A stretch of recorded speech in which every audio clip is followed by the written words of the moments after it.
All sports talk shows are the same, right? I am bothered by everything. You gotta go back to football school. The goal of this guy, it's just immeasurable. Wrong. In a world filled with talking heads more interested in their own celebrity than actually knowing the sports world, it's hard to find the people who really care about sports first. Look no further. Wire to Wire has it all covered. These guys have the knowledge and the cred to back up their opinions. No hot takes to get attention, just straight up opinions. Know anyone else who correctly called the 2020 World Series and March Madness? How about 70% on the NFL and NCAA football last year? You don't. Bottom line, these guys know their shit. They aren't doing it for attention, they're doing it for passion. Wire to Wire, live every Wednesday, 8:30 Eastern, only on Toxic Radio and wherever you find podcasts. While you're rocking with us at Toxic Radio, don't forget to check us out on social media. I want details, and I want them right now. Follow us on Instagram, Twitter, and Facebook. Now you're talking, brother. Chat with us, keep up on news. Just don't make it weird. Don't be a stalker. Don't be that guy. You just want to suck the joy out of everything. Toxic Radio. Get infected. Master, dinner is served. Igor, it's not that I don't appreciate the effort, but you know I prefer my meals uncooked. And how many times have I told you about using garlic? Yes, Master. Forgive me, Master. Please. Bite into Paradelphia. Thursday nights at 8, only on Toxic Radio. Paradelphia, because what if it's all true?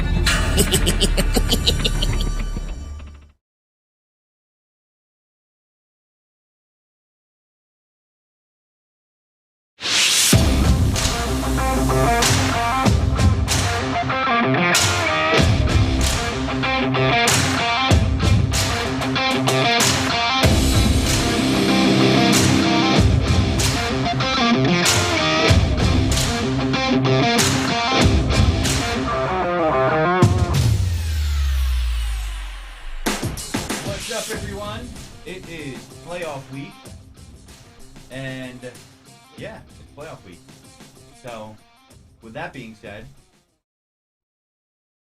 I'm pretending like I'm talking, but it is playoff week. All my Eagles fans know, and yeah, is it playoff week, Gene? Yeah, but I can't hear you at all. Really?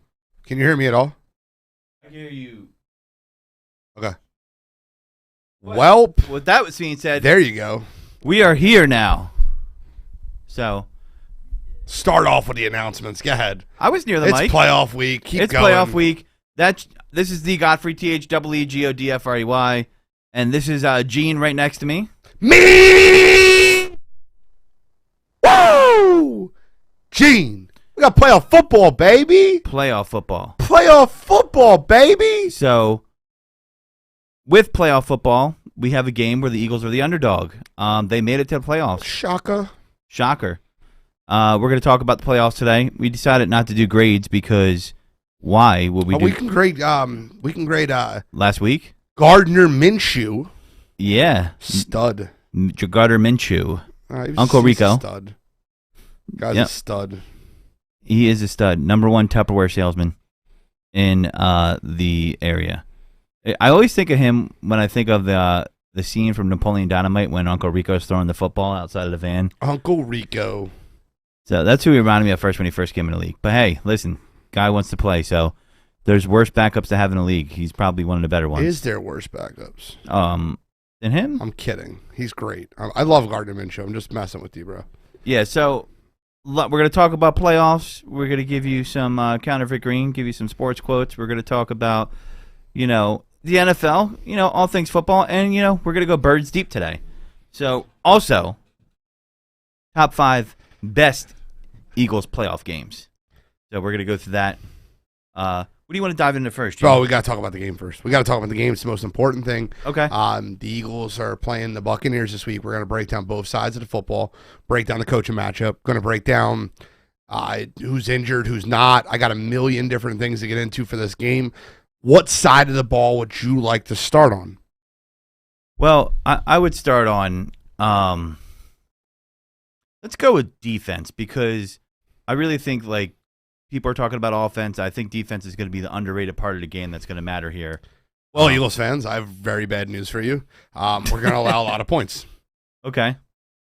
That does sound like bad and news. I don't care who is missing between Chris Godwin, Antonio Brown. I don't care if Leonard Fournette's not 100%. I don't care what the situation is. Ronald Jones is out, though.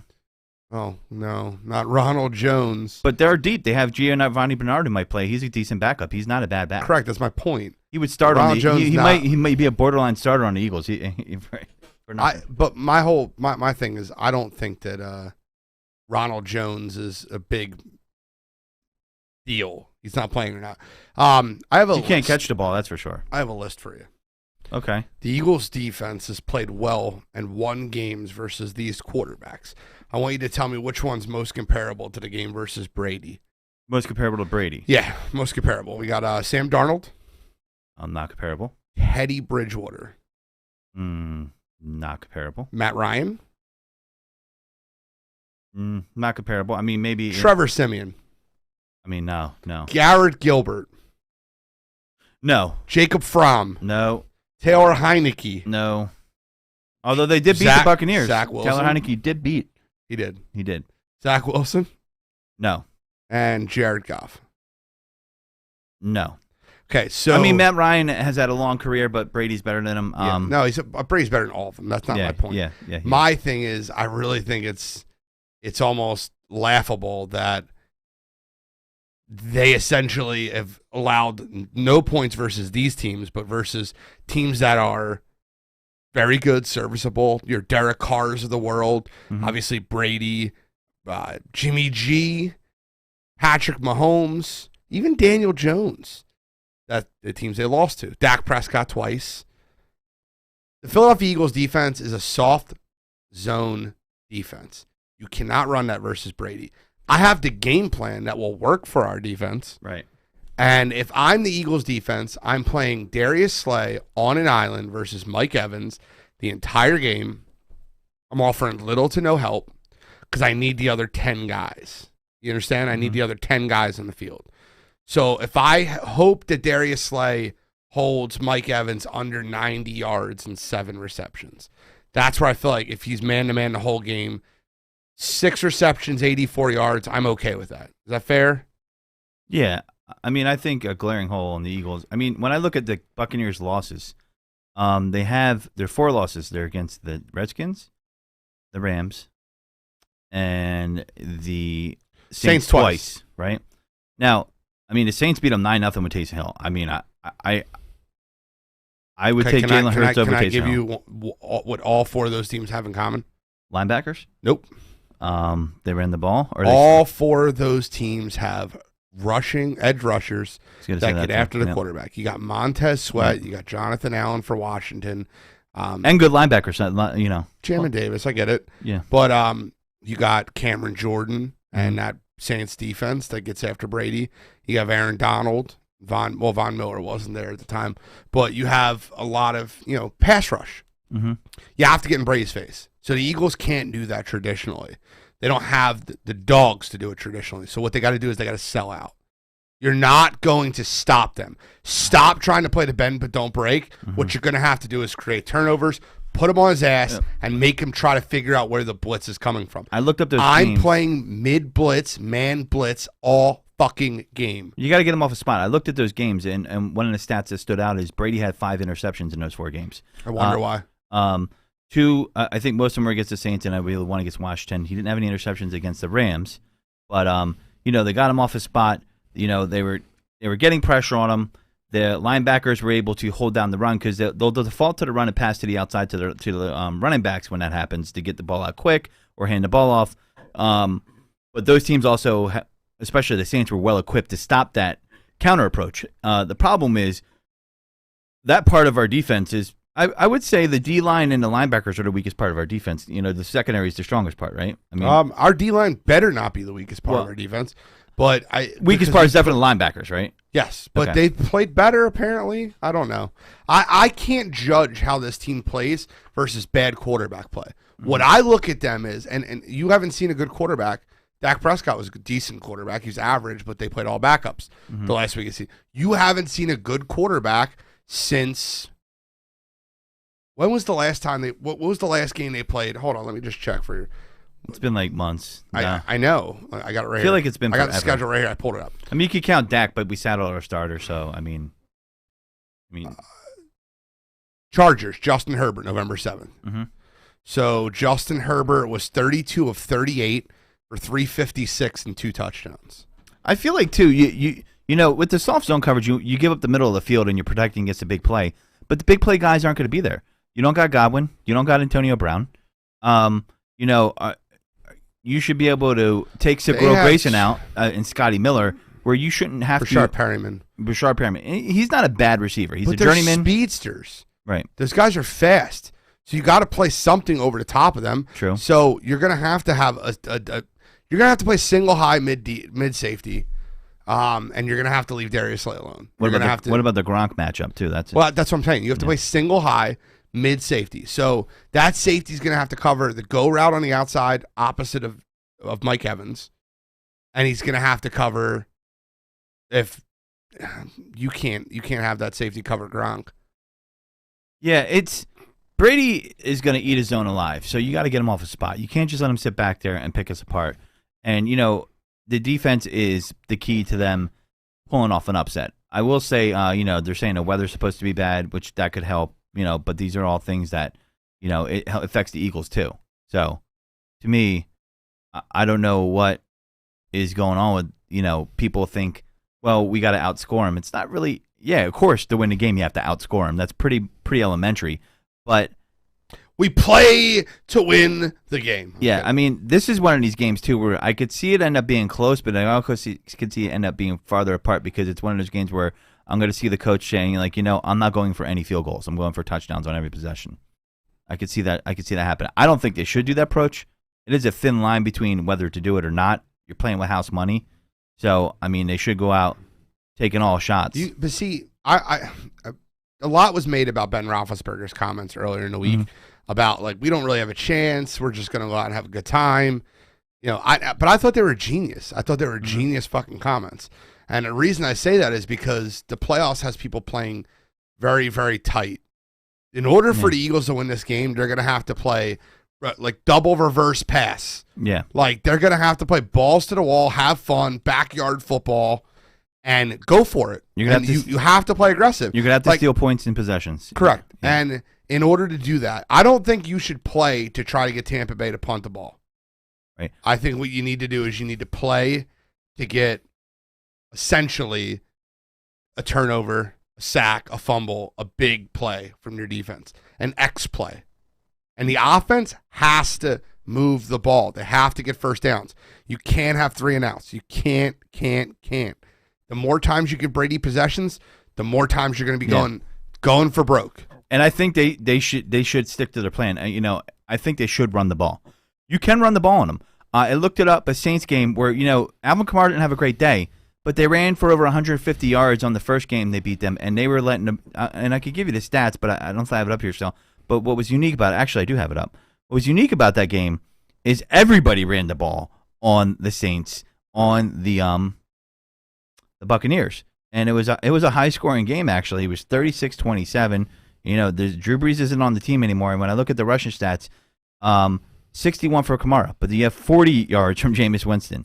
If Jameis Winston can get 40 yards, so can Hurts. 27 from Ingram, 22 from Deontay Harris on a reverse, and 2 from Cherry Samuel. Doesn't really count. What? Did you say Jameis Winston and Mark Ingram in the same game? Yeah, same game. That must have been the one game they played together. October 31st, yep. It's got to be the game right before he tore his ACL. Yep. So, Trevor Siemian was in that game, right? Yeah, that is the game he tore his ACL. 2 carries, 2 yards. He was in there. You know, he did 10 passes. So that's the game when Winston tore his ACL because that's the first game Ingram got there. But passing stats were this: 6 of 10 for Winston, 56 yards, a touchdown. 16 of 29 for Siemian, 159 yards and a touchdown. The point is they should not deviate from what the recipe has been for success just because of the ranking. Don't get cute. You know, play aggressive, but still run the ball because your offensive line is your best weapon. You're talking about the Eagles' defense right now. If we get to the Eagles' offense, I can get rare. My biggest qualm with the Eagles defense is they have to play a different game plan than I've seen all year. Yeah. They have to play aggressive, and you got to take chances in this game. Well, the reason why I went there is part of it. Their defense plan is going to have to be, let's keep them off the fucking field. Well, I mean, we can get there. Yeah, I can get to the offense. We're going to switch. I just want to finish talking about the defense. And, like, the big things to me are I think you need to play man blitz the entire game. You need to blitz. You need to send 6 guys every single time at Brady.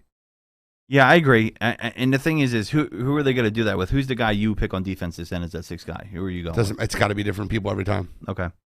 Has to be different. You cannot let Brady get comfortable in that pocket. Yeah. And you have to send it, and you have to have audibles to blitzes too. Like, so, for instance, when Brady, so the Jets were great at this. I loved when the Rex Ryan Jets did this to Brady. So when Brady would call an audible, the Jets defense would call an audible, and they would have a counter blitz to Brady's audible. Yeah. I think that's a genius strategy. So when you see Brady at the line calling out a blitzer. Was that the Bart Scott game at the end where he's yes. Yeah, okay. When you see Brady at the line calling out a blitzer, the Jets would run a hand motion or like this, and it would audible to a different blitz. So a different guy would run up in the box. Because what Brady's calling out is the protection. Right. And if you call out the protection and the Jets change their blitz type, I mean, it's tough to stop on time. You got to get 11 guys working on the same page, and I don't think the Eagles. I don't think the Eagles can do that. And the play clock's glowing, so Yeah, and I don't think the Eagles could do that either. I agree with you. Jonathan Gannon has a lot on the line though, and he's I don't know if he's at the interview yet, but rumored to be interviewed for or he is going to be interviewed for the Broncos head coaching position, right? Take him, please. Which is wild to me. Please I don't even know take he's a him. candidate, but okay, he's a candidate. If that team shits the bed this game on defense, that's gonna really fuck his chances up. I hope he takes the job before the game starts. Yeah, first-year defensive coordinator, a great hire by the Broncos. But that's your gain is our gain, or your loss is our gain, I should say, really. But the Eagles, that'd be great. But we don't want Todd Bowles. If we're looking for a defensive coach, we don't want Todd Bowles. Yeah, don't take Todd. We'll take Jonathan Gannon or Brian Flores. Get the hell out of here. Weird. It's just fucking weird. Yeah. Anyway, yeah, I agree with you. I mean, and the pressure is the key. Up the middle. I mean, I think we can. Got to get in Brady's face. He's not quick. He's not elusive. Yeah. And you got to send it from every different. The games Brady gets beat are the games he gets hit. Well, pressure up the middle. Hit him. Pressure up the middle. Pressure up the middle. Pressure on the edges. I don't care who you are. Pressure up the middle destroys any. If you can collapse that pocket, you can beat any team. I've seen upsets happen where you're like, how did they win? And you look at the game and they're blowing up the middle of the line. Yeah, because you can't. That's how the Dolphins beat Lamar Jackson. Yeah, they sent nickel double A mid blitz the entire game. Madden term. Yep, definitely, and that's what you got to do here. So they have to do that. They can't let them get comfortable. They got to go out like it's their last game. They got to go out there like it's their last game they're ever going to play. Leave everything on the field, and that's what they're going to have to do. I mean, Brady's the GOAT for a reason. So this is how you know what the Eagles' problem on the defensive side of the ball is? Don't have like a bona fide. Who's their quarterback?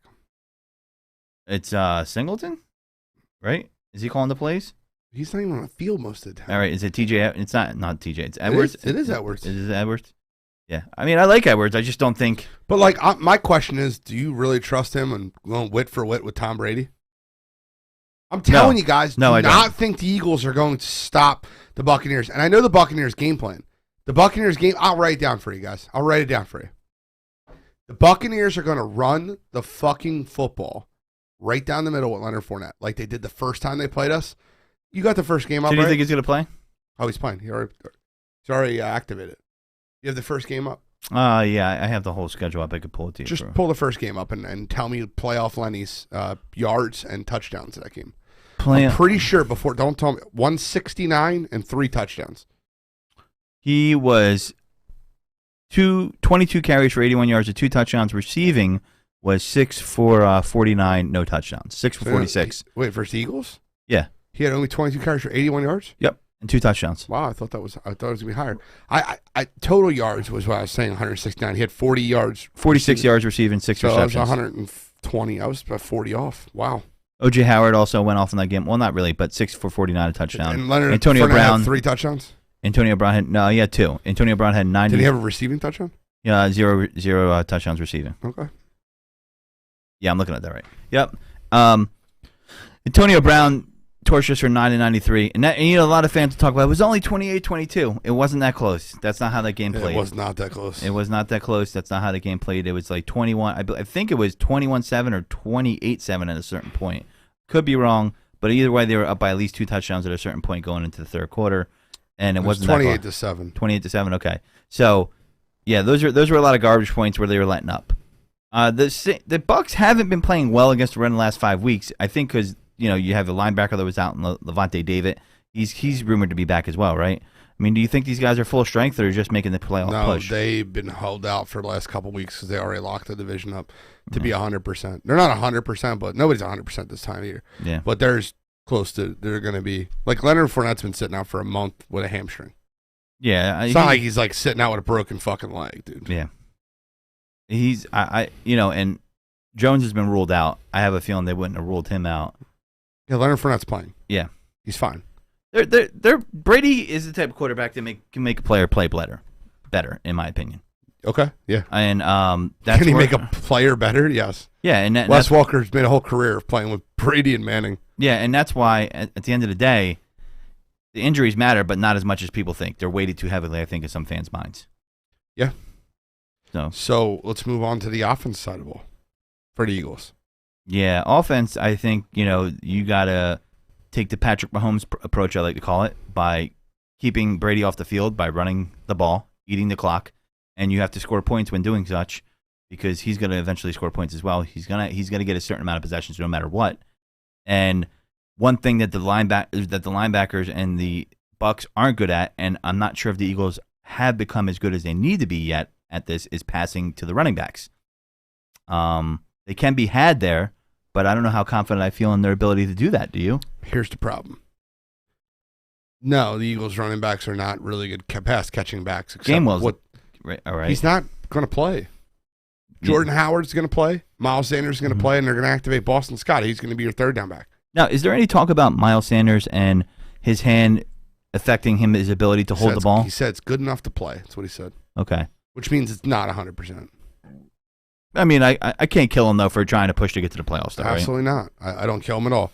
But here's the issue I have with the Eagles offense. When Vita Vea is on the field, the Philadelphia, the Tampa Bay Buccaneers are allowing 2.6 yards per rush attempt.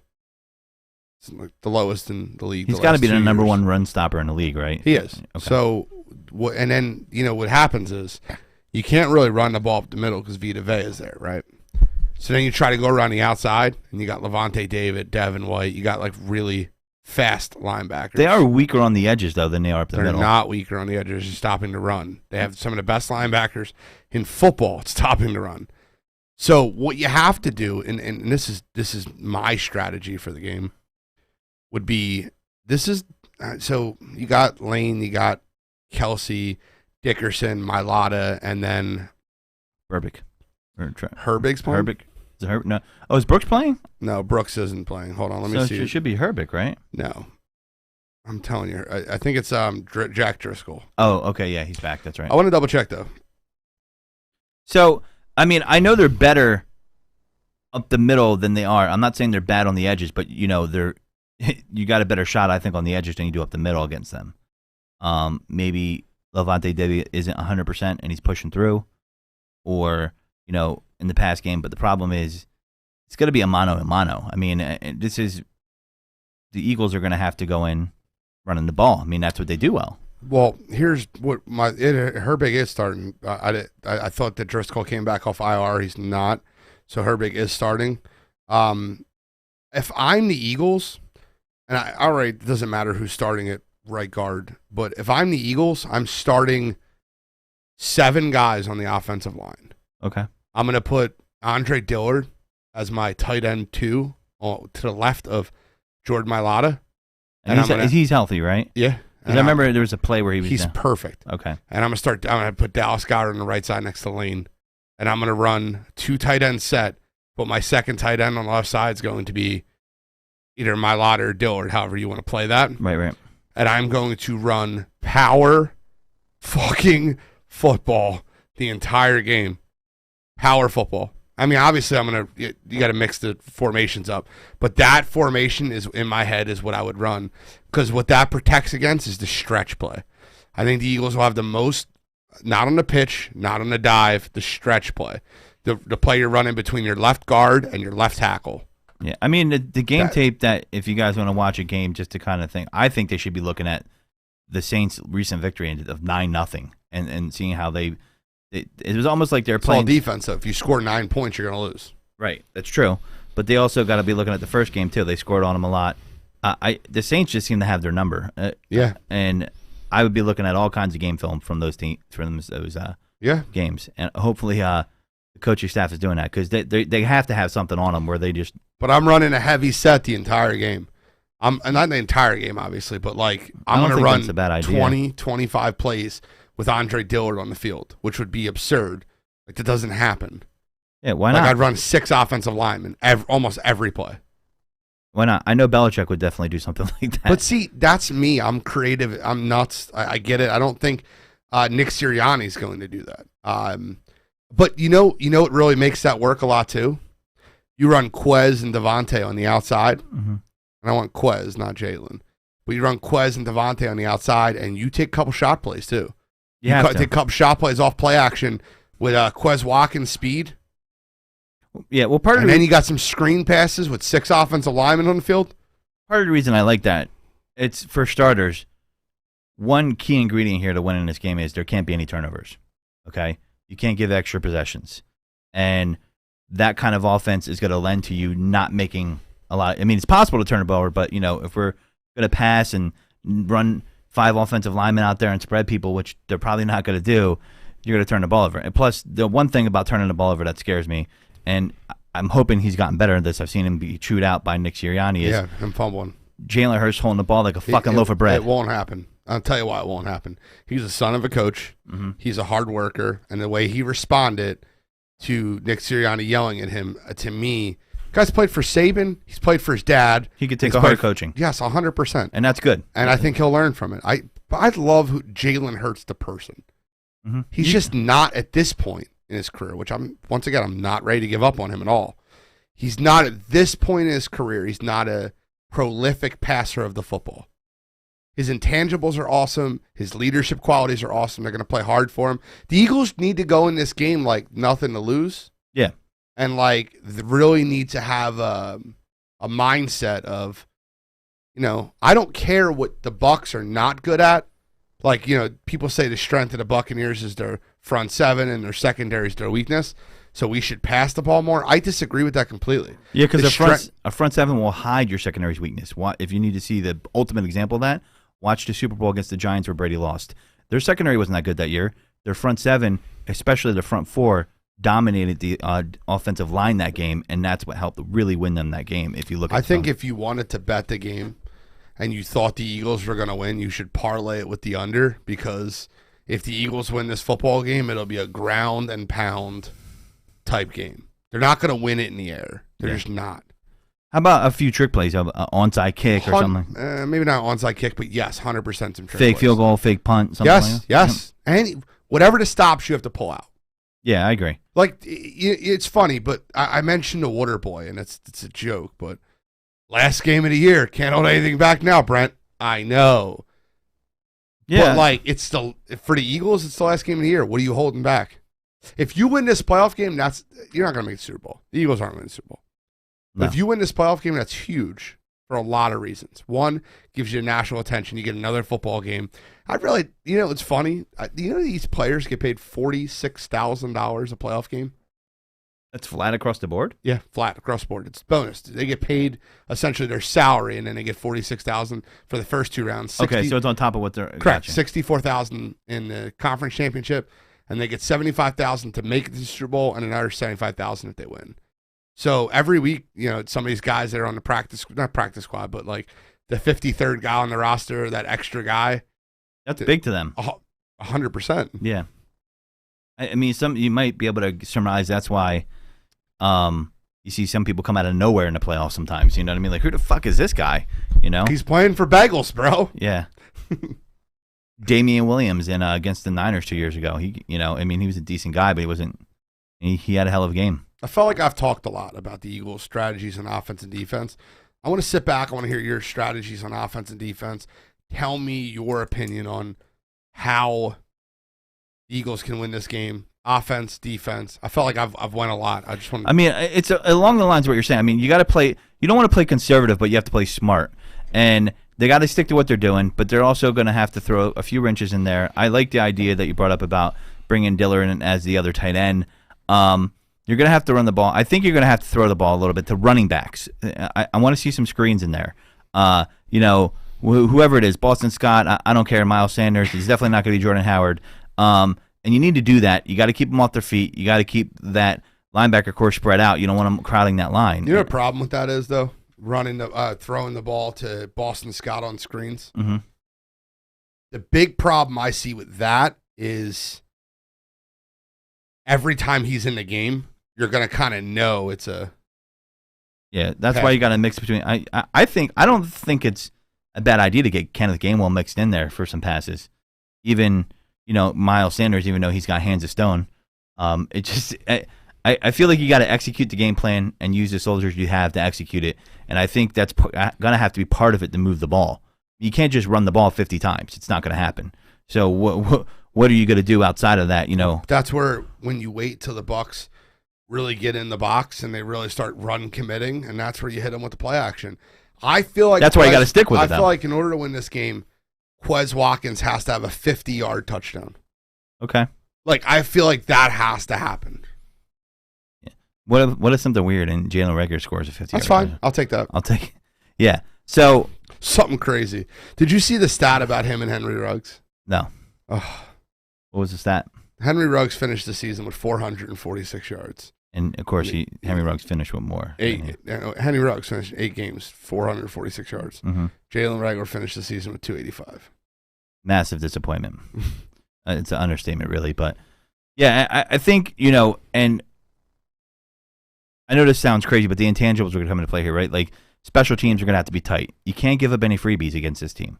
There's going to be no 40-yard returns, 50-yard returns, giving up field position, bad punts, bad coverage. Special teams is going to be, it's highly underrated, but it's going to be needed. And I think they should steal a possession with special teams, maybe a fake punt or a fake field goal or something of that, and maybe even catch him off guard if you see him sleeping with an onside kick.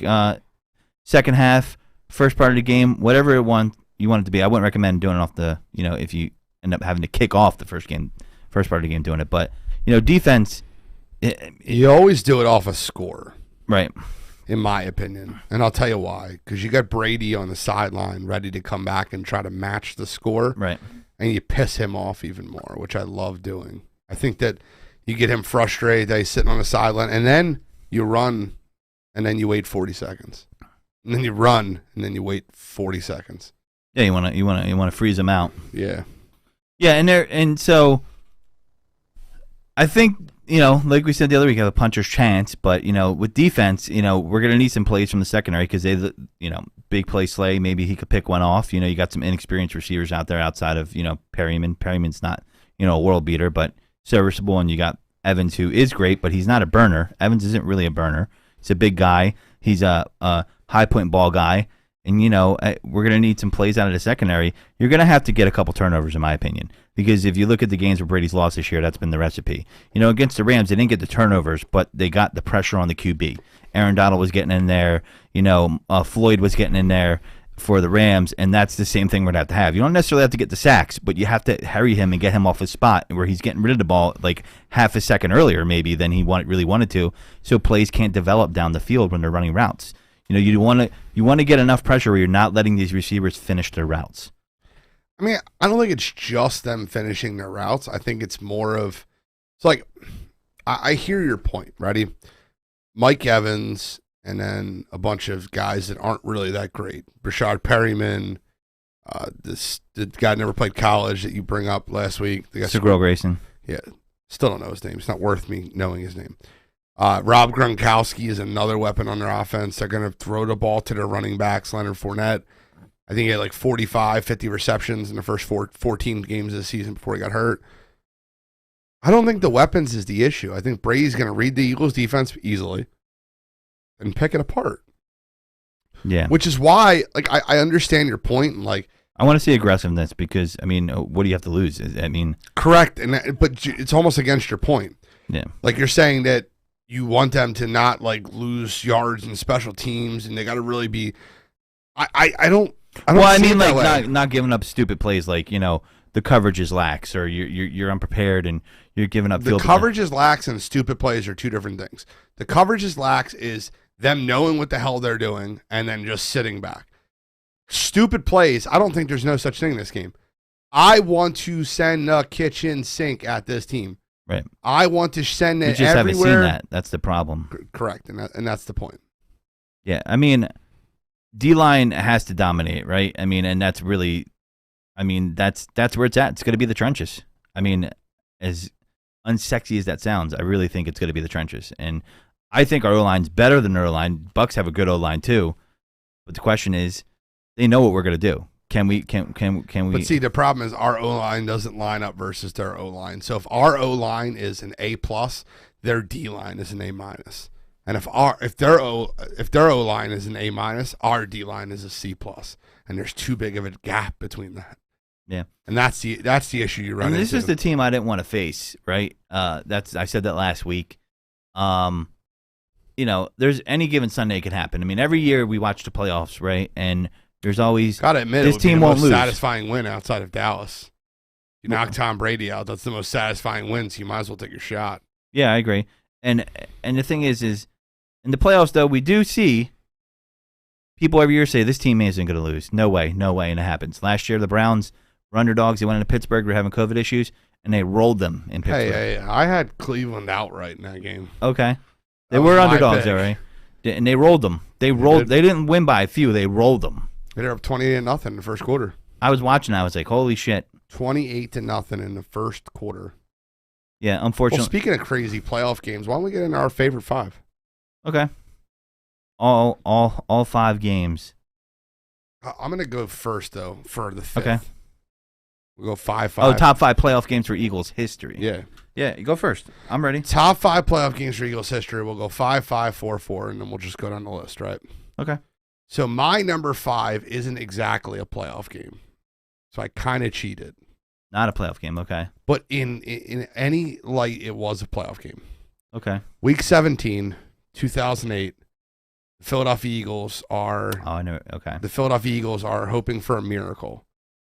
The Oakland Raiders beat the Tampa Bay Buccaneers, which essentially made the Eagles-Cowboys a playoff game. It was Tony Romo versus the Eagles in Philadelphia, and we lit them up. 44-6, dominated them. And it was, we needed a couple things to happen.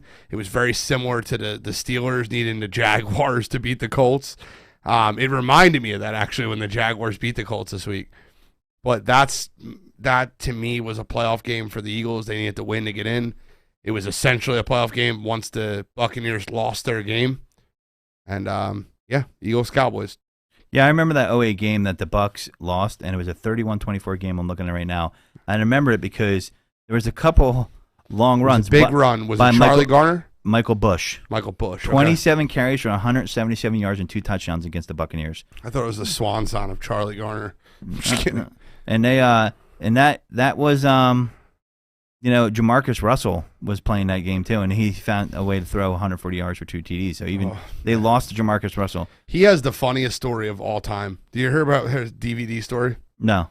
Okay, so John DeFilippo was the quarterback's coach for Jamarcus Russell and the Raiders, right? So they gave him a DVD, and they put 15 to 20. He's like, "Hey, Jamarcus, there's like 15 to 20 plays on this DVD. I want you to go home tonight. I want you to watch the DVD and then tell me what plays that you want to run tomorrow. Like, let me know which plays you like the best out of these 15, 20 plays that we put on there, like what you feel most comfortable with."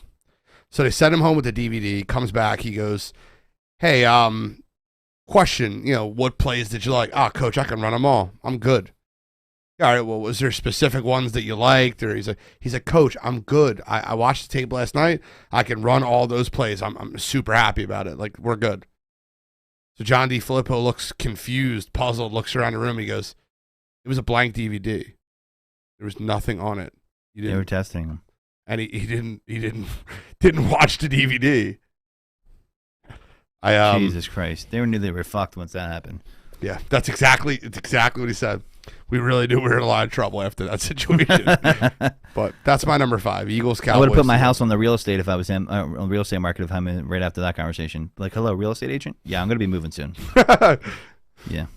But what's your number 5? My number 5 is a throwback, 1993 Saints, Eagles. Okay, I like this one. And I like this. This is the summer before Jerome Brown died. I like this because as a kid growing up, I grew up in the Buddy Ryan era, and we could never win a fucking playoff game. As good as those teams were, never, ever, ever could win a playoff game. Whether it was Fogg, Buddy Ryan, not having a good offensive game plan, didn't matter to the team, we would lose. So Rich Kotite was actually the coach of this team, which was surprising. They went in they won with Randall. It was their only playoff win, really, in that era of football, outside of Buddy Ryan, but that team and some of those defensive players. And, it was memorable to me because as a kid, I was like, wow, so that's what it's like to see a playoff win. Because I never saw one, unless I was alive. I was born in 81, but I wasn't like watching football then, I get it. I follow 100%. Yeah, so, that was my number 5 because... give me your number 4. Number 4 is 1995, December 30th, Lions versus Eagles, the Lomas Brown guarantee. Again, playoff wins were rare because we were just coming out of... You got my number 4. Yeah, we were just coming out of a bad era. Is it the end of it? And then Ray Rhodes was there, excited. John Gruden, Ricky Wooders, John Gruden was the offensive coordinator, and Lomas Brown gave a guarantee. Rob Carpenter throws Hail Marys at the end of or catches a Hail Mary at the end of the half, and they obliterated them with Rodney Peete, and it was just... I've never seen that many points from an Eagles team ever as a young Eagles fan at that point. Do you know about the scoregami? No, that's a scoregami. It's a unique score that's never been scored in another game before. Oh, really? So it was 58-37. The Eagles won that game over the Lions. That's my number 4 also. It's the Rodney Peete game, man. Rodney Peete went nuts. Mm-hmm. The Hail Mary at the end of the half that you're speaking of, it just, man, I believe it was Fred Barnett on the left side. You had, man, that team, they scored a lot of points. That was a blowout win over the Lions. Remember, what are those? My number 5 and 4 and your number 4 have 2 things in common. They lost to the Cowboys next week, each week. Rodney Peete got a concussion in the next game. Randall came in, and so his last game as an Eagle actually was a loss to Dallas. Believe it or not, heartbreaking. I like Randall's all-time Eagle. And then the Eagles lost to the Cowboys in 93 after beating the Saints. Crazy, right? Hate hearing that. Yeah. My number 3 is 4th and 26. First down, Freddie. I remember watching that game vividly. I was at my dad's house in the basement.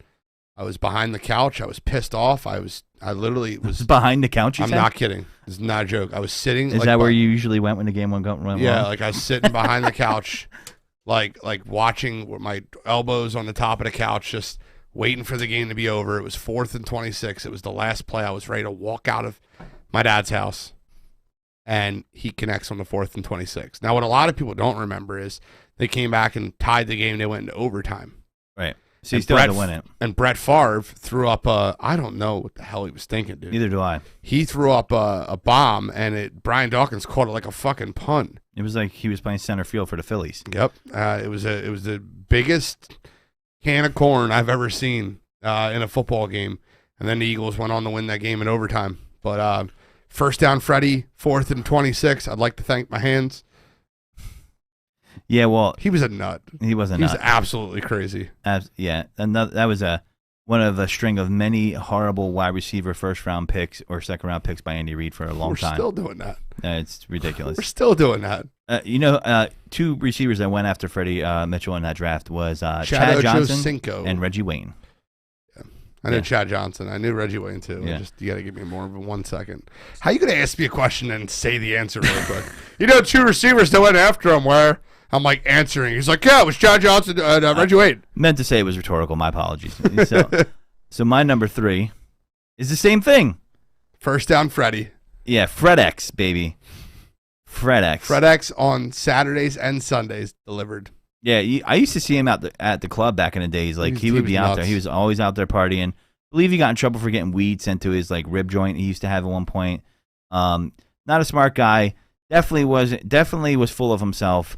And decided let's talk some trash before the Super Bowl to Rodney Harrison and piss him off. Good job, Fred X.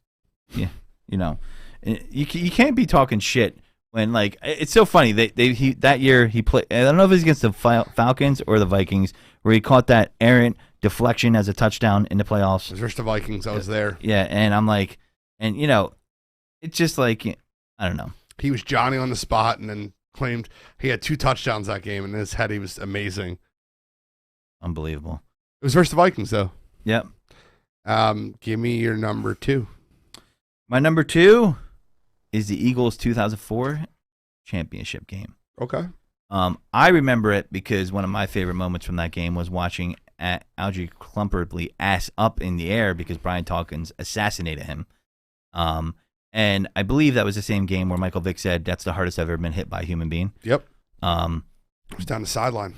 Yeah, and Brian Dawkins was a madman, and he was a madman during that game. And I just remember that game, especially because it snowed its ass off the day before, right? Yep. And people were like, fuck that, I'm going to be there. Tell us your story, because you said you were there. I will get to that when I get to my number 1. Is that your, okay. My number 2 is the Eagles Vikings at the Eagles in 2017. Yeah. Now, granted, obviously, if we had the same outcome in 2004, this is just the game itself. But this Vikings-Eagles game I got to talk about. So we were having we had a Christmas party at work. Okay. And I would host a Christmas party at Dave & Buster's every year. When Carson Wentz got hurt, we scheduled the Christmas party maybe like 2 weeks after that.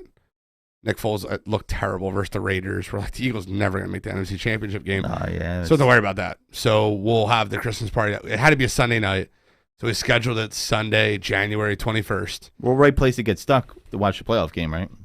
So it was a Christmas party for work, and everybody, a couple of people bailed because they went to the game. But what we did was we were at Dave & Buster's. We had the whole side of the room rented out, and it was rented out in advance, and we had all the TVs rolling, and our whole work gathering was just watching the Eagles game, and we were going nuts. I mean, we had catered food. We had the whole setup. How nervous were you guys after the first score by the Vikings when they were up 7-0? Were you guys like, fuck?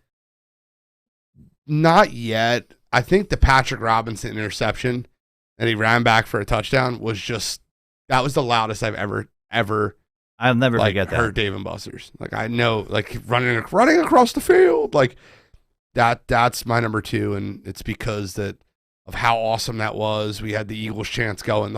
Everybody from my work was there. It was really cool. Yeah, that is pretty awesome. And then my number 1, which I'll talk about now, is the 2004 Eagles-Falcons game. I was there. So me and my friend Zach used to get tickets to all the Eagles games, and we sat in the lower section in the corner of the end zone. Now, were you home or away, or when it started, when the game started, where there was the Eagles end zone? So I don't remember which end zone it was when it started. What I do remember is when Chad Lewis caught that touchdown in the back corner of the end zone. Remember that? It was our corner of the end zone. Nice. And let me tell you, I don't like going to Eagles games now. I'm not a big fan of it. I think that the game on TV product is better. Yeah. Is better. But we did not sit down one time. Those seats, they could have been cold. They could have been wet. Could have been warm. Well, that was the culmination of years of disappointment in NFC Championship games, right? I mean, of course you're standing because you're like, wow, it's going to fucking actually happen. We paid time. $450 per ticket. Yeah, that's not happening these days. But now, that was well worth it. I mean, that's a hit game. And then sitting there for an hour afterwards, listening to the Eagles talk to the crowd, listen to Brian Dawkins and McNabb, and it was the feeling being able to watch that live. Oh, it was something to write. That was their 4th straight NFC Championship appearance. It right? was. I mean, that's Eagles fans were getting. They lost to the Rams, the Bucs, and the Carolina Panthers before they got TO, and they were the 1 seed. Mark Semino got buried in that game. Yeah, That was a great game. I mean, I remember that. I was watching it in the house, but that had to be a hell of a game to be Little at. boomer for you, Chris Berman. I remember because I was there. That's funny. So my number one's 04, right? I mean, 17. Number 117 for me. Number 1 was 17. I didn't know how it was going to happen. Week before, and this was an honorable mention. I was in the Dominican Republic on vacation. I was watching the Eagles game with the only fucking Falcons fan in the world happened to be in the Dominican Republic, and then the rest were Vikings fans. So, and there was a bunch of Eagles fans. We're watching the game, having a great time, and I'm nervous the whole time. And I just remember that pick where Keanu O'Neal didn't make that pick, and I was like, man, how lucky are we? And I was just like, bounced right off his name. Yeah, I was like, and I thought to myself, I was like, we just things just keep falling in place. And then after that, I started to think like, man, maybe things can happen when the Saints lost to the Vikings. And I was in Dominican with a ton of Vikings fans, believe it, for whatever reason. And they were fucking apeshit. The Minneapolis Miracle. That was one of the best games I ever watched in my life. Saints are still bitter about that. They still think they would have beat the Eagles. Whatever. Well, screw them, bro. I'm so sick of that. Yeah. Alvin Kamara and this blockhead bullshit. Yeah, bitching and all that. But bringing me to the NFC Championship game, I was at a bar on South Street. My friend's a bartender's a Cowboys fan. I know, right? And so he's sitting there after the 7-0 game, like, he's like, yeah, or 7-0 score. He's like, oh, it's still not going to go good for you guys. And then right after the Patrick Mahomes interception, I was like, what did you say, pussy? I was like, we're back in this wow. shit. It was well. Listen, there was a lot of Eagles fans there, and it was strong. It was Primo's used to have a bar on South Street back in the day. They closed down that location since, but saw a lot of Eagles games there. And that whole season, I was at that bar pretty much a lot of the primetime games, and that game especially. And that was memorable for me. I mean, they were doing flea flickers. They were, the play to Torrey Smith. I'm just like, what the fuck? It's like Nick Foles just took a pill on the side and is like, I'm going to go Super Saiyan right now, and started getting white hot because he's a streaky quarterback, and he got hot then. I was like, well, this is the right time to get hot. I didn't, I put money on them to beat the Patriots. I didn't know if they were, but, I mean, it's just like everything happened that year. It's just right place, right time, unbelievable year. It was a one-off, as we often bring up here. And that was my number one because, I mean, it led to the championship. So you kind of cheated. I did? Yeah, because it led to the championship. You picked a playoff game, though. A non-playoff game is your first one. I cheated, too. I'm not going to lie. All right, well, let's get into our score predictions for this week's game. Oh, yeah. That's a tough one. I'm going to say Bucs win. I know I'm going to keep it real. I'm thinking, 31-21 Bucs. Okay. I have the Bucs scoring 31 also. Okay. I have the Bucs winning 31-17. I think it'll be a 2-touchdown game. I think the Bucs cover. You have them covering 2. I think that they're going to run the ball effectively. I think Tom Brady will pick apart our defense. And I hope to you all that I am wrong, but probably not going to be. I mean, as a fan, I hope so too, and I'm going to be rooting for him. Well, I don't want to be right on this. Balls out, but at the same time, man, I'm a realistic fan, and if they win and I'm wrong, I'm going to love being wrong. That's all I got to say about that. I will relish being wrong. I've waited all year to give this quote. Oh, the sports quote? Yeah, you go first. You have one? Yeah, I do. Let me just pull it up on my screen here. It's not the will to win that matters. Everyone has that. It's the will to prepare to win that matters. And that leads to, I hope the Eagles are preparing for what they need to do against these Bucs. And, preparing in a sense where they're looking at game film and all that. And they are, but I'm just hoping that they're preparing the right way because preparation is going to be key. You have to come out with a good game plan to win this. If you're watching this on the video, not preparation Facebook, H. If you're listening to this, I've been waiting all year to give this one. This better be good. The world ain't all sunshine and rainbows. It's a very mean and nasty place, and it will beat you to your knees and keep you there permanently if you let it. You, me, or nobody is going to hit as hard as life. But it ain't about how hard you hit. It's about how hard you can get hit and keep moving forward. How much you can take and keep moving forward. That's how winning is done. Now, if you know what you're worth, go out and get what you're worth. But you got to be willing to take the hits. And don't point any fingers at, and you're saying you ain't where you want to be because of him or her or anybody. Cowards do that, and that ain't you. You're better than that. There you go.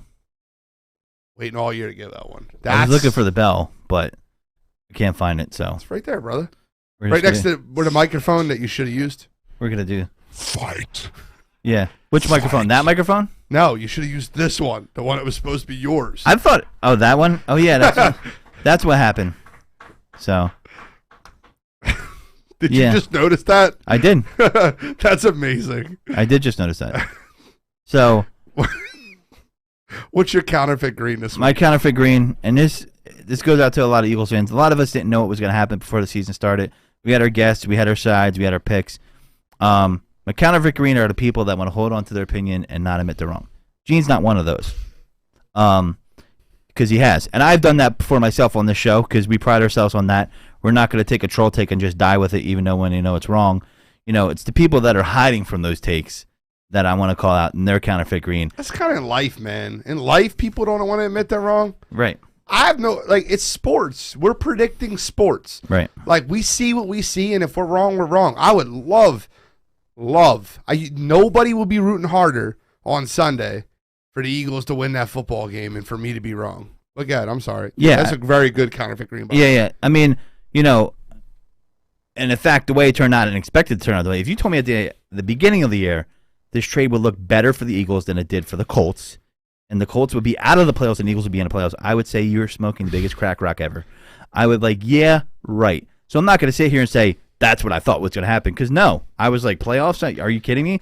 Like, I thought that Carson wasn't the same guy that we have the expectation of 2017, which I was amazed by him that whole year I was watching. I was like, wow, the football gods have smiled on us. This guy can make any play in the world.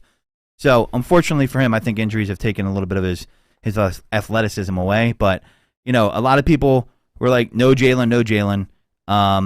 And I see a lot of those people hiding, you know, come out. And, you know, I see some of those people, and plus the other people that are counterfeit are the ones that will take these troll takes on the other side just because they're a troll take and end up working. They're like, great, it worked. Like, you know, ESP and guys like that. And I'm like, you know, get out of here, because they've had plenty of ones where they were troll takes and they didn't work. But, you know, you're counterfeit green if you can't admit you're wrong. You know, I see all people on it like, wow, I didn't think Carson was going to end like this. Gene was even saying it himself. I didn't think it was going to end like that for him. And I was, you know what side I was on? I was like, if you told me they were losing against the Jags not to get in the playoffs, I'd be like, please, that's a walk in the park. Because if I thought that, I would have bet the damn game. Yeah. I would have. It had to be like plus 600 or something like that. 700. Yeah, I would have put like $500 on that or something if I thought that. But there's no way that most of you didn't think that. You know. All right, well, let me get into my counterfeit green because we have a couple minutes left. My counterfeit green is Jonathan Gannon, and I hate doing this, but I wrote down, I read the list of quarterbacks that he beat this year, that he looked good against. Derek Carr threw for 90%. Justin Herbert, 83%. Tom Brady, 77%. You know, Dak Prescott went off on us twice. I get it. The second game was versus backups. Jimmy G beat us. Daniel Jones beat us. Now, granted, the Daniel Jones game wasn't really his fault. The Philadelphia Eagles versus good quarterbacks this year have not been good. Now, if you want to sell me that the Eagles are a better football team than they were 6 weeks ago, I'm here for it. I will listen to it. But the last time they played a good quarterback was on November 4th, and Justin Herbert diced them out 32 of 38 for 356 yards. Yeah. So the fact that this man is getting head coaching offers, or at least interviews, is an absurdity. I don't understand how that's even possible. So my counterfeit green is Jonathan Gannon. You have Sunday to prove me wrong. You have Sunday to elevate your chances at a head coaching job. Unfortunately, my eyes tell me that it will not happen. Yeah, I don't think so either. But if you want some hope and you want to be an eternal optimist, you can always say, well, the Bucs lost to Taysom Hill, Jameis Winston, and Taylor Heineke, Matthew Stafford. You know, we're going to give him credit and say, it's a above average quarterback that could beat them. But if you want to look for the hope and put your green color glasses on, I would go down that road. Well, there's 14 teams in the playoffs this year. 13 of them have at least one win versus a playoff team. One doesn't. Would that be the Eagles? That is correct. Yeah. By the way, we didn't get to talk playoff before we go. My upset of the week, I'm taking the Rams versus the Cowboys. The Rams don't play the Cowboys. I mean, fuck, the Niners versus the Cowboys. Okay. Yeah. I'm with that. I'm on that also. Yeah. So that's my upset of the week. They own the Rams. 6-0 last game, the 6 games they played. Let's go. So I'm pretty sure they're the underdog too, right? 3.5. Yeah, I'm taking that. Bro, I can write these fucking lines down in my head. They own the Rams, but the Cowboys, I could see that they're playing the Cowboys. I could see the Cowboys getting beat by them because they're a better team than some of the teams that have beaten them in Dallas, like the Broncos completely waxed them. And George Kittle is going to eat because he's going to eat against them. I'm telling you.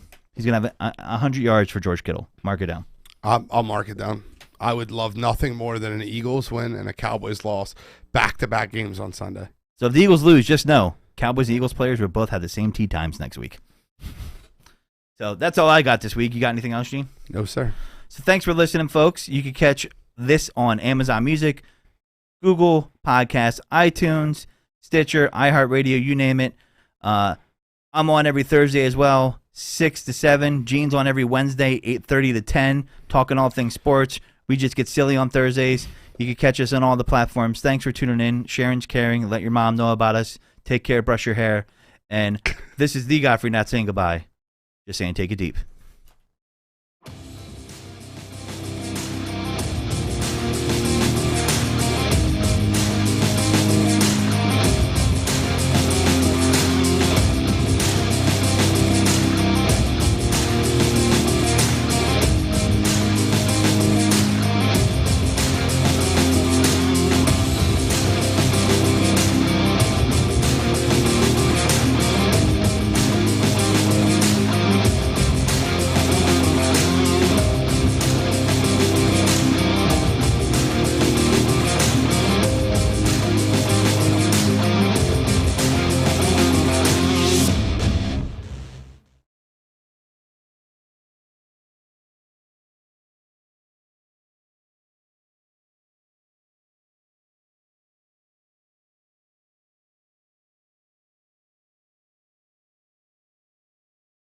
Now, here comes the music. Do I look bothered? Oh, you are awful, but I like you.